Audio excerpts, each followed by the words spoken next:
one by one બધા ધ્યાનથી જોજો હે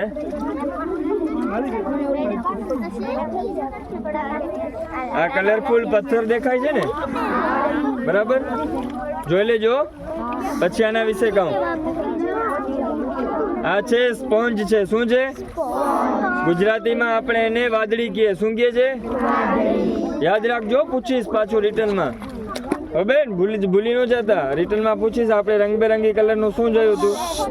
સ્પોન્જ જોયું હતું શું જોયું હતું એને ગુજરાતીમાં વાદળી કહેવાય આ દરિયાના વોટર પ્યુરિફાયર છે આરો પ્લાન્ટ છે દરિયાના શું છે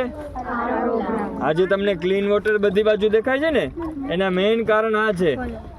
વોટર પ્યુરિફાયર આ છે આ લોકો શું કરે છે કે જે પોતાની શ્વાસ નળી હોય ને એની બારે હશે જુઓ હોલ હશે દરેક સ્પોન્જમાં બરાબર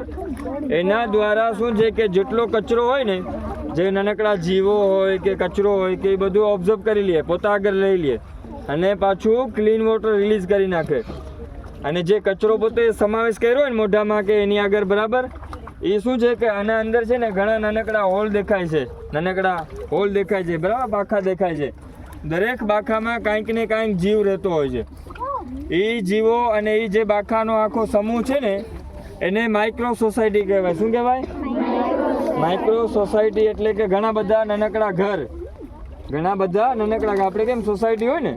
નાનકડી હોય તો એને માઇક્રો સોસાયટી કહેવાય બરાબર જે દરેક હોલમાં કાંઈક ને કાંઈક સૂક્ષ્મ જીવો રહેતા હોય છે તો એ શું છે કે જે સ્પોન્જ છે